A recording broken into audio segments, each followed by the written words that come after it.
Um, I'm curious as to like, what your perspective was on some of these things and what you think about. So, and I think I think it'll be helpful for the students, and I think I think it's going to be helpful for you to um, look at some of these key moments and think about um your mindset and the options and maybe I mean, for example, you guys both seem to be, I watched the match, and just like overall, you guys both seem to be comfortable falling back on legs, comfortable sitting or playing bottom, right? Yeah. um, you guys were in that sense, you guys were similar that way.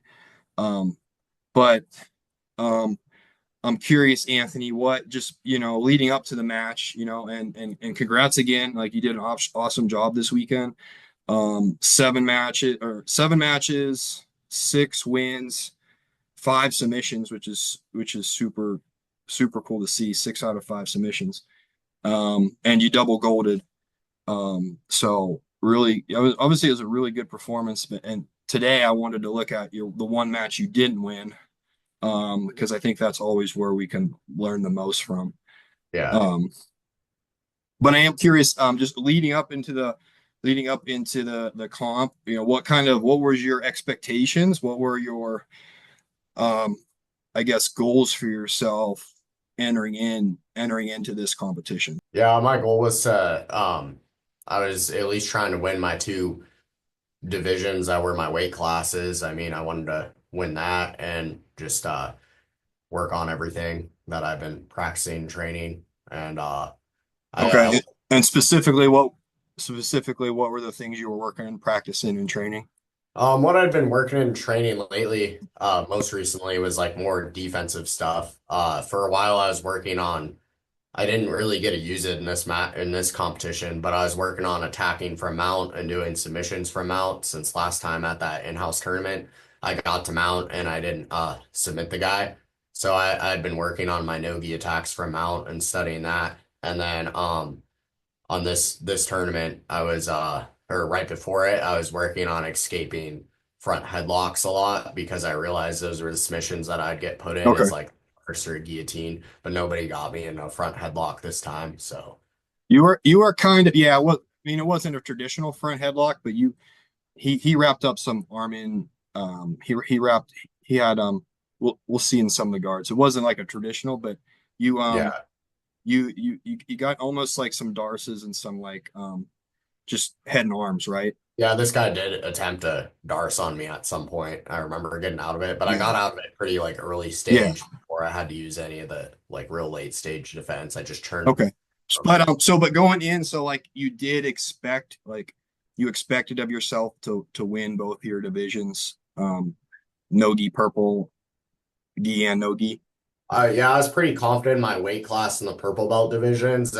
When I saw some of the people signing up for the absolute, I was hoping to still win it, but I knew that there's definitely some difficult people in those divisions, like that guy from Colossal who heel hooked Coach Wood, who's like a black belt and a lot bigger. I think he was in the absolute division, and Tristan McDonald from last time, the Iowa wrestler. So I knew that they would definitely be tough opponents if I got matched up against them. And then I saw this guy I joined, and he's a purple belt from 10th Planet Salt Lake, and he was like a bit bigger than me and Okay, whatnot. right. I feel like we were pretty Um, close yeah, match. in the So absolute. Yeah.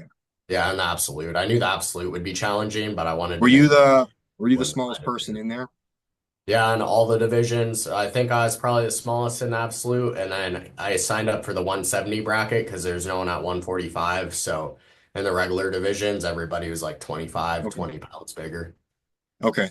And then performance reflection. What do you think went well about the competition? What do you feel like went well at Salt Lake? My leg locks were really good and went well. Most of my like four or no, 3 out of 5 of my submissions were leg locks, I think. And then so that was doing good. Just like I do well at countering leg locks, like people attacking them on me, and I feel really confident defending them and then using it against them to get into their legs. And then that went well. I had one cross collar choke in the gi that I've been good at for a while. But I think what wasn't as good was just me not being like as conscious of points. So like if I could finish a submission in a match, I'd usually win.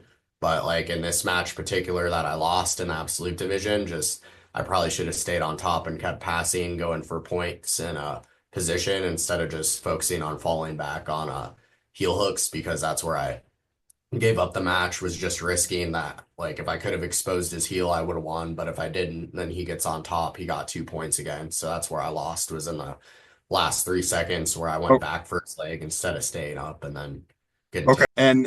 And so you feel like tactically you should have fought for top position more. Yeah. And Okay. yeah, especially in this match. Is that what you feel? Was that your biggest challenge in the match that you feel like, or what do you feel like was your biggest challenge? Yeah, probably just, Because I know, I mean, part of that is the way you train. You, you train for submission only matches right. heavily, right? So, Yeah. I mean, when we look at the film, you weren't, you were falling back to try to attack some legs. Um, it happened at least once. The other time that other time was a sweep. But I think Yeah. I think one time I think there was an opportunity where you chose to sit to your hip instead of coming up. Yeah, Um, sitting up and also like being so focused on submission that I was missing opportunities to use leg locks to get back takes or to get like just trying to dig the heel when I had opportunities to come up and just get sweep points instead. okay, Um, but those back to the question, what what do you feel like was your biggest challenge at Salt Lake? I think challenge, yeah, was just staying on top and maybe I feel like with this guy, maybe I just wasn't confident enough in my guard passing to like or I just felt like it was gonna be too like time consuming or exhausting trying to get past the guard. And that might have been part of why I was going back on legs too. So maybe I think I should keep working just my passing game as well. Okay. Yeah, so that's actually so let's get into it. Let me share my screen. Is my screen share up for you, Anthony? Yeah, I can see it. It's been up. Oh, okay, cool. So, yeah, that was actually the first thing I wanted to talk about. So, he pulled guard. There wasn't much action, and then right here is you're attempting a guard pass. He ends up. Let me watch it. So you go for a guard pass. He catches a leg, and then you fall back onto a hip. Yeah. Was what I guess one thing, I'd be so in this particular situation, were you looking to play bottom or were you looking to pass the guard? Yeah, I was looking to pass the guard initially, then he ended Right, up in that leg right, entanglement, which is right. essentially almost 50-50. And I know like 50-50 is usually my best position to finish the heel hook from. So then I didn't, instead of fighting the sweep, I went back with it because, and then you see I go to dig his heel right there and I got close to it, but didn't quite get it. So I was looking to get a bite on his heel from 50-50 and go into 50-50, like basically Okay, leg lock okay. exchange with him. So But if you're looking to pass the guard, one thing I notice, and this actually happens to you twice, so it's gonna the exact same thing happens later on in the match. But let me see if I can go kind of slow with it. It's not a great angle. And this one, the second one's better, but if you look, you're trying the Toriano pass where inside position, hand on the hip. But if you look at his right knee, is it down on the mat or is it up floating in the air? yeah, it's up floating. Yeah, it's up floating, and you're you actually you wanna so one thing, and you see this better in the gi, but you can demonstrate this easier in the gi. But one thing is you always want to like you always want to set your grips first and then advance. And Yeah. your hands are in the right position and your grips right. But one of the points of control is you've got to get that knee pinned to the mat, right? Or you're inviting him to invert, you're inviting him to play reverse de la Hiva. Um, and and that's what happens. So watch as you go through. Yeah, high legs. He high legs, he grabs your foot, and now, now you've got to deal with his legs in front of you, right? Yeah. Um, which is fine. Sometimes you have to, sometimes you end up in this position regardless, but it would have, I would have like, I'd like to see you put more pressure down on that knee first to get it to the mat. Um, uh, and there's no reason you can't pin that knee, right? Because Yeah. there's nothing supporting it up other than Yeah. bringing it into his chest. So, there's a second part later on. The exact same thing happens. Actually, let's just go to it now. Yeah, right Yeah, here. right here. Yeah, right here. So, same thing, right? So it's gonna be hard work to pass the guard when he can get that knee up, get a foot on your hip, right? Start inverting his shoulders. Does that make sense? Yeah, that's a good point. So pushing the knee down to the mat instead of just having my Yeah, hand on don't let it it. float, like Yeah. take, you can actually it's something you can do right from half guard. You can put it down, pop up to this position, and just keep that knee pinned the whole time. Um, Yeah. I think that gave you some problems. But then this guy, I don't know his name, but he did a decent, like right here even, he does a decent job controlling your feet, not, you know, um, grabbing the foot. He gets a good bite at the end of the lever. Um, He's good at clearing his knee line, or he was doing well at that in the match. It was hard to keep his yeah, knee line. he was definitely comfortable pummeling feet off his hips. But right after this, yeah. So, I mean, yeah, there's nothing wrong with going to the 50-50, but you do have an opportunity here as well to fight, control his feet, pin some of his feet to the mat, and regain that inside position, or pummel your leg into a leg drag. Um, Yeah. I um, was thought about it after. I should have done the one that like Steven Martinez taught at the seminar here, where you kind of bring your hand up under his calf and then wipe it down to the mat, and then yeah, you circle around the other way. yeah, yeah, yeah. So options from here too. Play it, I guess. Let's see. You were in outside Ashy a good bit. Yeah. What are you thinking about here in outside Ashy? Just trying to dig his heel basically, but the problem I have with, I know it's not ideal to really be there unless you already have a heel exposed, and that's kind of the issue that I have is usually an outside ashi, I end up getting stacked. So, I mean, I don't know if my finishing mechanics are off and stuff, but I seem like everyone can either hand fight or stack me when I'm an outside ashi, so I prefer to keep my leg in the middle in the regular standard ashi most of the time when I even to finish the heel hook. But here, I was trying to I think in a second here after this, I can't get his heel right there in the outside position. So I put my butt up and I try switching, like jumping over his leg into cross ashi instead. And then as I do that, I didn't keep tight enough so he slips his knee. So that's a Right. move I do a lot is when I can't expose the heel from outside ashi. I get up to my knees and then I try and turn all the way to the other side, like spin around his leg Yeah, basically. you did that. You did that really nice later on. Oh, You maybe it saved you wasn't. saved the position. Yeah, you did do Yeah. that. I saw you do that. Um, but yeah, so I think the problem is you're right. Without the bite on the heel, you've got to think about playing it a little differently. I think you see how you're on your hip turned away from him, right? Yeah. And you don't have the heel, Yeah. right? So if you don't have the heel, I think you got to square up with him. I think you got to try to reap. I think because it's more about maintaining the position than it is about finishing it, right? So it's hard to Yeah. maintain the position when you're on your hip like that without a bite on the heel, right? So um Turn the other way, throw a reap across to get the heel basically. Yeah. yeah, I would work to that, because that's going to be the strongest way to expose the heel too, right? Yeah. You can it's I- you know um I I'm not that skillful at it, but I know it's a challenge to dig it to dig a hidden heel from that Yeah, position. for sure. So I think you can focus on controlling first, squaring up, even working for a reap, controlling the Achilles to keep the knee line.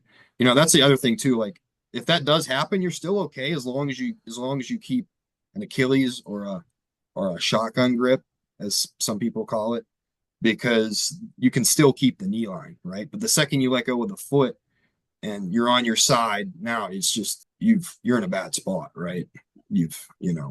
Backs exposed. Yeah. So I think that's something to work on. Think about controlling it first. Thinking about playing more square or even reaping. Just go straight for the reap. Why not? You know, because you want the heel anyway. That's what you ultimately want. Yeah. But he's Yeah. he's Yeah, he has the hand on the foot there pretty good, so it's yeah. hard to like Oh push back. yeah. This was another big moment. You saved it. You almost got mounted here for a guard pass and a mount. For it would have been a 7 point move. Oh yeah, But when he but went for you the guillotine there. yeah, you had a nice escape into the legs. What do you think happened here? What do you think? Um, What was the challenge here? I I I have the underhook, which is good. And I needed to switch. I needed to either throw in a butterfly hook, which I didn't really have space to do, but I needed to switch my hooks there into a knee twerk. So my Yeah, right hooking his yeah, leg, I needed to switch the hooks and like twist out more, and then I could have built up and swept, and then before I could do that, he kind of grabbed my head and dove over me for that, trying to get into that guillotine and get to mount. So right. yeah, I just need to switch my feet a little Yeah, sooner, and they're kind of getting stuck there. yeah. I mean, that's exactly what I noticed too, because I mean, you recovered nice and followed up and had a nice attack, but I think you had an opportunity here for an easy 2 point sweep. Yeah, Because he does roll through. I think you get threatened by the head and arm that he has. yeah, But remember the one defense to that is the knee torque. So yeah, if you get the knee torque, I think this is an easy 2 points. So yeah. I've been yeah, working that a lot in training. because you have a nice low underhook. He has no base over here. Look, there's nothing. He has nothing behind him to keep him up, and that Yeah, that knee torque would have rolled him right through. You might not. It looks like you lost the underhook, but you would have been on top. yeah, yeah. If I could have got that on time, I know I could have definitely got up there. This actually looked kind of. This guy was. Yeah, went for that like belly down straight ankle there for a minute. I feel like he probably had some pressure on it, This is but where you did. This is where you did a good job pulling that foot up, yeah, circling through. But yeah, he's comfortable peeling. yeah. I tried to roll into Uh, like the knee bar. all right, right here was another moment.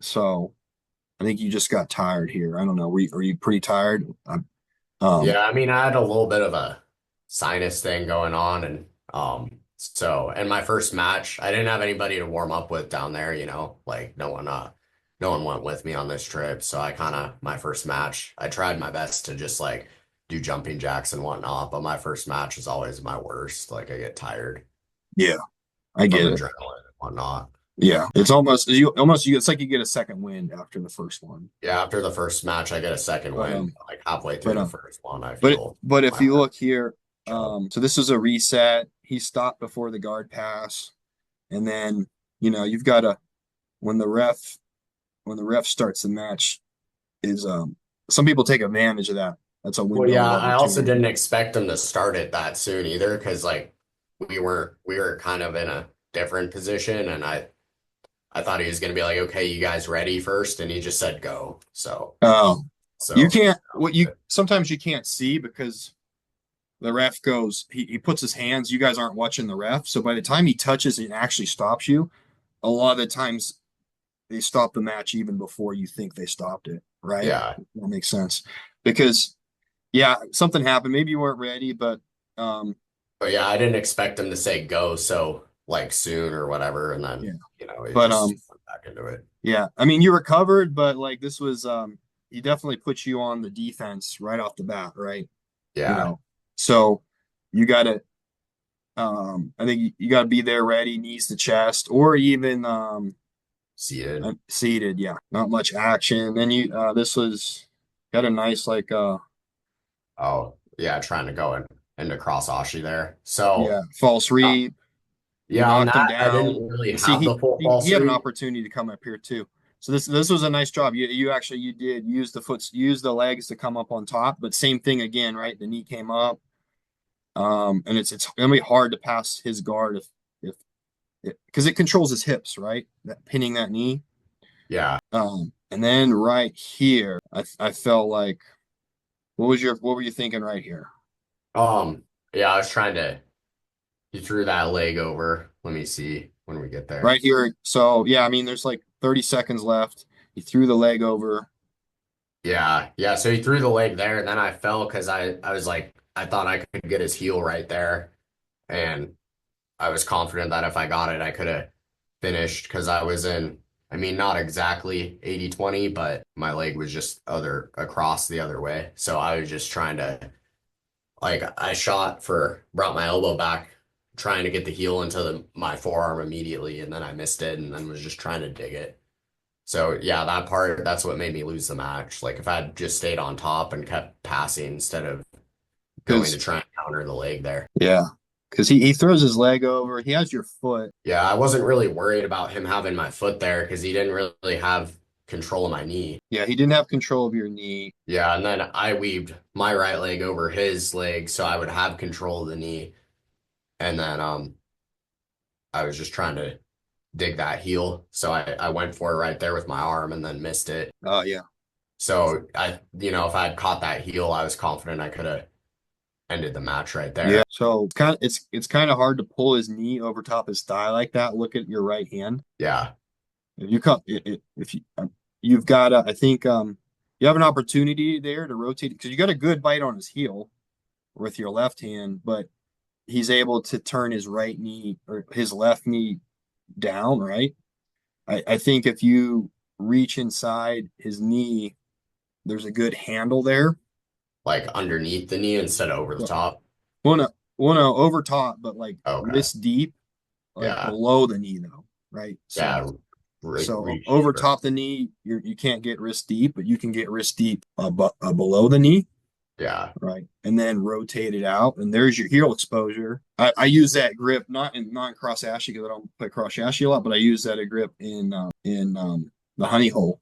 So if you would have had a bite on the heel, you had a good opportunity to end this here. Yeah. But the risk side is it was tied, so Yeah. him coming on top gives him the points victory, right? Yeah. Right. So then I threw the foot over because, I thought I almost redug it there. And then he was just doing really good at keeping it there. And then yeah, so I know if he gets on top here, he's gonna get the points victory. So I didn't want to give him the sweet points, so I just try and stand up and get away, but he body locks me and Matt returns me, so it's too late. And that's like the last 3 seconds right there. It ends right after that. It doesn't end right there. You could have bounced right up like a wrestler. Look, that's what Yeah. you've never body locked return to wrestler and they just bounce right back up to their feet. Yeah, I should have popped up to like the point position to save the points, but yeah, I guess I kind of in my mind was defeated. Yeah. Yeah, because he goes two, and then yeah, I look at the scoreboard and the time. Yeah. Did right on. Cool. Yeah. How dude, you can this Pop guy. back up. Yeah. Yeah. Yeah. But no, other than that, man, really good job this weekend. Hit some new techniques, right? What all did you hit that you haven't hit before? Let's see. One other guy. Oh no, it was probably like the inversions and like You those had a new entries in guillotine strong finish, posture. right? Yeah. Yeah, I knew that was a new guillotine finish that it was like a slightly different variation that I've never done before, where you kind of use your knee to push their arm in, like the Yeah. shoulder into their neck. So it's kind of Yeah. like a seated arm triangle. So I got that one. And then yeah, I kind of the inversions I used on this guy is some of the stuff I've been working, like newer reverse De La Hiva and 50-50 entries and stuff. Um, Nice. like that false reap, that's something that's rather relatively new to me. When I did false reap him, the mistake I made is I didn't weave my arm through like elbow deep because I think if I I just threw my leg over and like got into cross ashi. But I think if I had weaved my arm deeper around his knee, he wouldn't have been able to clear his knee line. In that part of the video we watched a couple minutes ago, and I think I would have been stickier to him to be able to finish it. Like where I came up for the sweep off of it. If I had weaved my arm through, I think I would have had his knee a little better, so I could actually got a heel hook and finish the match instead of just the sweep.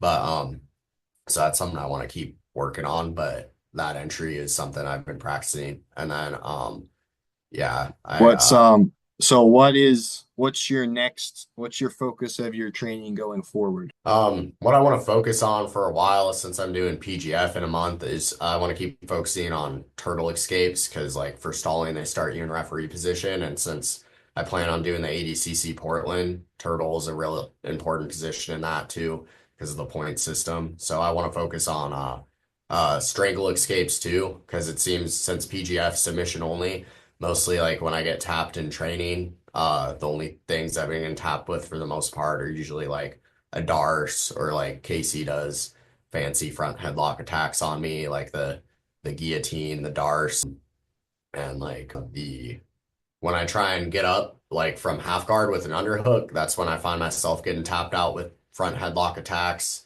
things like that. Or when I'm wrestling and someone just catches me when like I go for a shot and I get sprawled on, I'm getting caught there Bro. sometimes. So I want to just focus on escaping front headlocks and perfecting my half guard a little bit better, seeing where the holes are and why I'm getting put into submissions from half guard and not able to successfully wrestle up from there. So probably just sweeps from half guard, escape, turtle escapes, and front headlock escapes and strangle escapes.